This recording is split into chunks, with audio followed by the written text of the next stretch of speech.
Yo, welcome back, guys. So today I have an interesting deck for you guys. As you can probably tell by the title of the video, I played Tearlaments for, I think it was 2 tournaments or so. I went X1 at both tournaments. These were local tournaments, about 4 rounds. So going X1, unfortunately I didn't get my losses caught on camera. It would have been awesome to get those losses caught on camera to learn from them. So you guys could also learn from them too. I would definitely like to look back and see, what I did wrong with the deck, how I could have played differently, all that good stuff. It's definitely good to rewatch your games, see where you went wrong, and fix it from there, right? So either way, both of my losses in each tournament were to Sword Soul. I remember in the first tournament, my opponent won the dice roll, opened absolutely cracked. I mean, if he chose his hand, I don't think he could have picked a better 5 cards, right?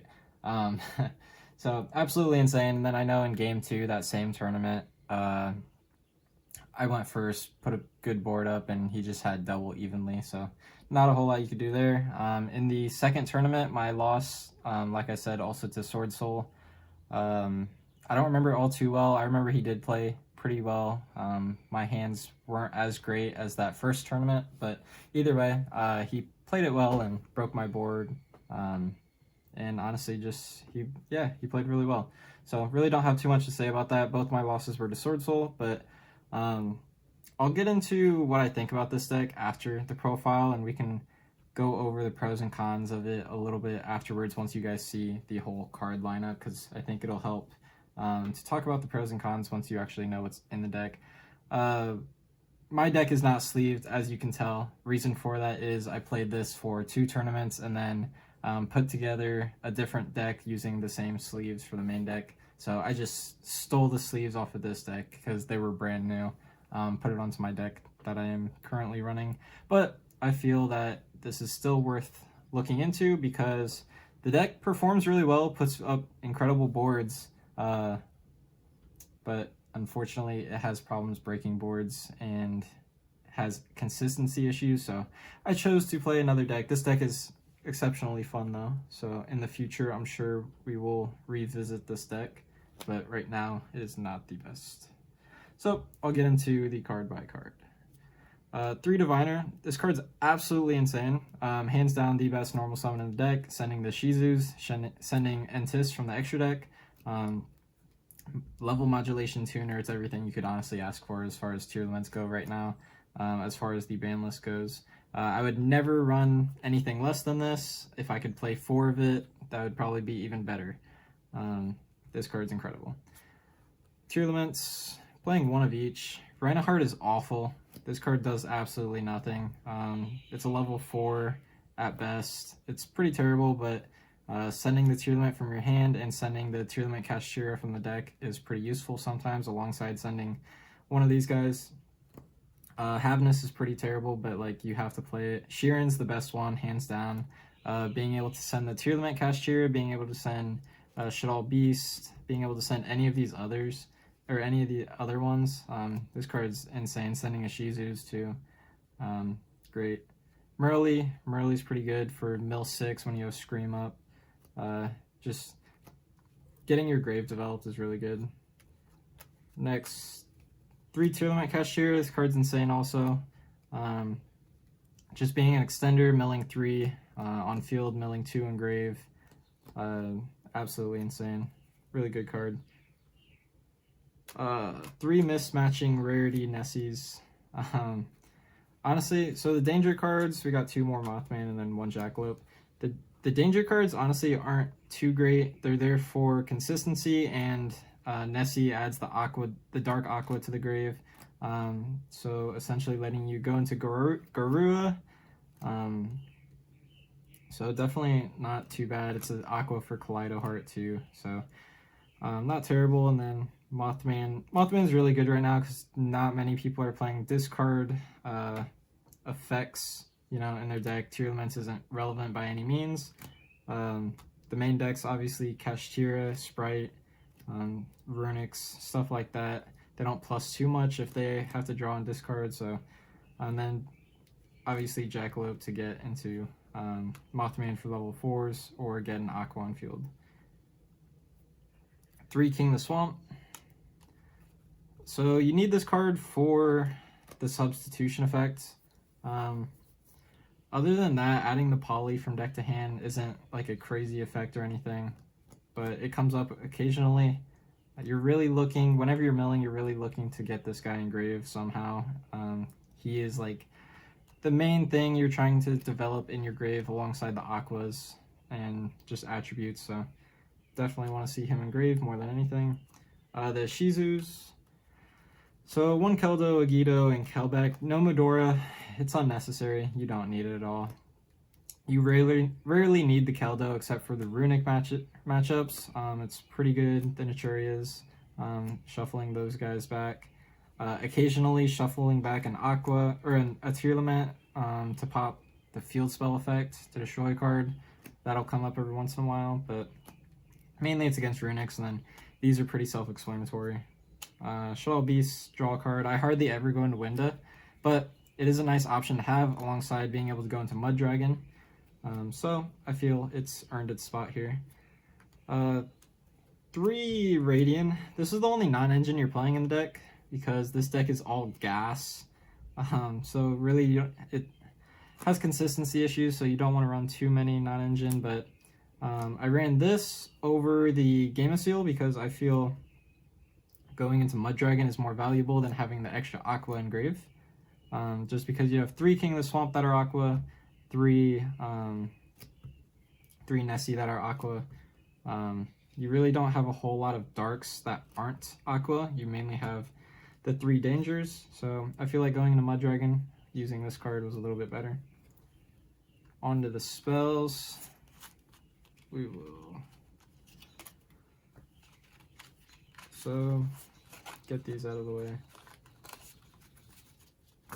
Oh, God. Alright, good enough. So, 3 spells, 3 planet. Card's still insane. I mean, just being able to make Kaleidoheart, pop Kaleidoheart with this, send another Tearlament to fuse with, really good. Also, I mean, the Rhoda effect, insane. I mean, this card's incredible. 3 Foolish Burial Goods.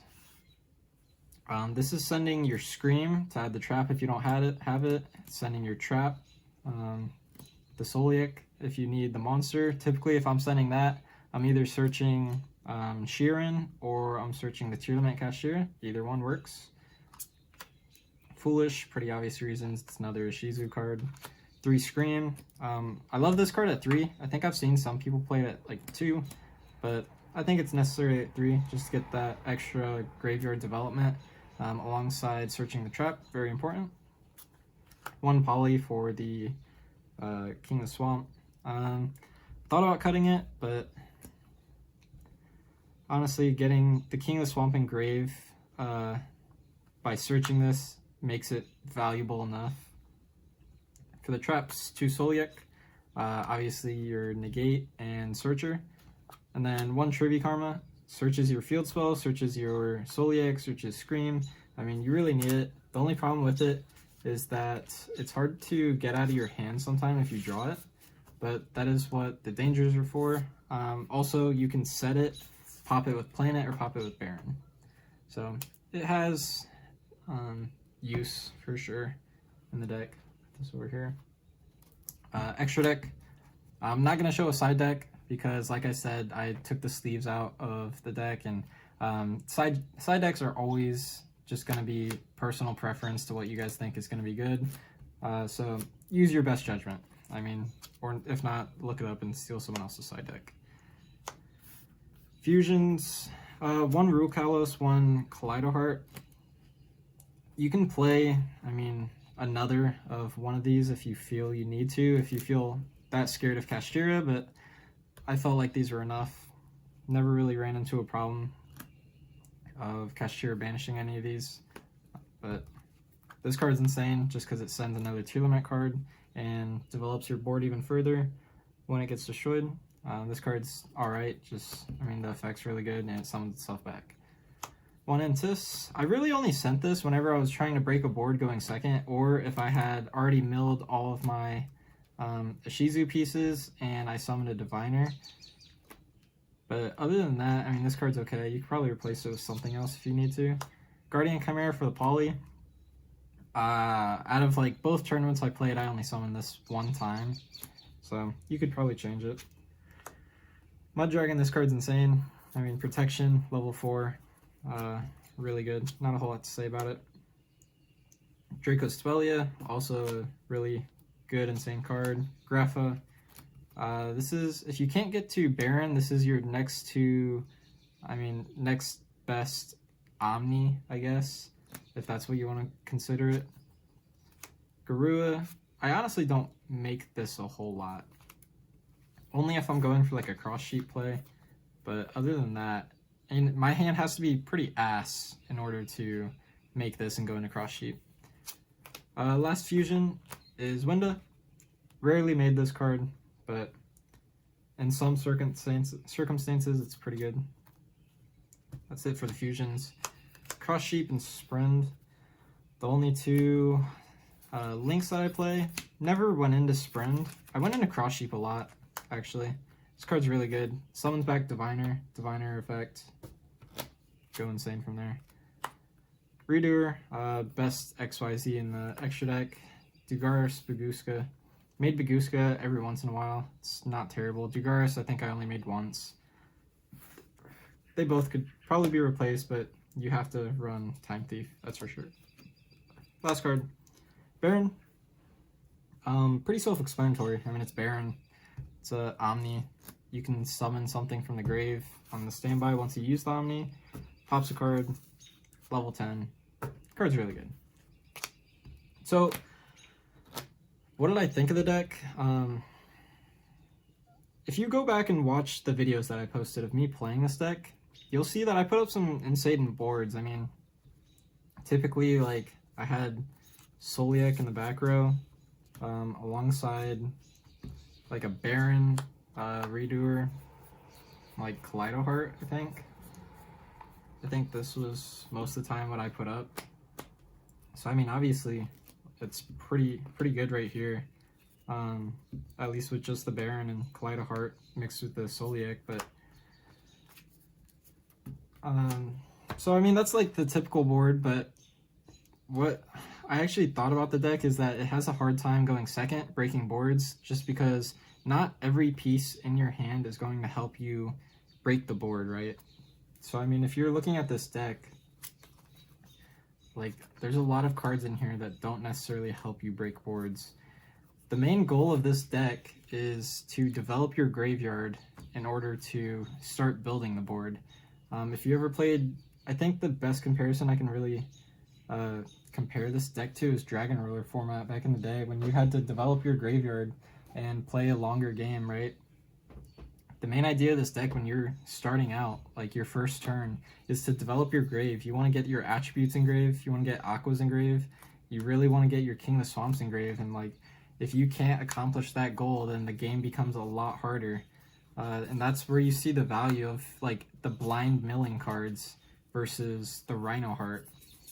Like if you have the chance to either summon the Rhino Heart or summon the Diviner, you're always summoning Diviner, just because Rhino Heart's not going to be sending the King of the Swamps to grave or the Raidens to grave in order to get the substitution effect or the other attribute, right, to go into Mud Dragon. But this card has a possibility, after sending the Shizus, it has the possibility to send both of these. It has the possibility to send this, all of these at once. I mean, it can help send your spells and your traps also. So, I mean, like, Diviner can send any of these cards, in theory, right? I mean, if you're milling insane, but also if you're milling 10, 20 cards every turn, or on your first turn, then you're bound to hit one of them, right? So, other than that, other than it not being able to break boards, the deck played really well. I really enjoyed the deck. I think it was a lot of fun. I think it's going to be a deck I'm going to explore a lot more in the future. Maybe after we get a ban list and a lot of decks take a hit on the ban list, right? And possibly become a slower format, I'll explore this deck a little bit more. But in the meantime, I'll be playing Sprite. It was a deck that I played before the ban of Elf. I saw a lot of success with it in tier format. Only reason I didn't play tier is because everyone else was playing it. So I like to mix it up. But yeah, Sprite's definitely a deck I enjoy. I'll post a deck profile here pretty soon of it. And we will take it from there, guys. Awesome. Appreciate you guys watching. Hope you enjoyed. If you guys have any questions, comments of this deck, any ways to make it better, like I said, I'll be exploring it in the future. I would love some feedback. Love to hear what you guys have to say about it. And I'll make adjustments to the comments that you guys make. Appreciate it, guys.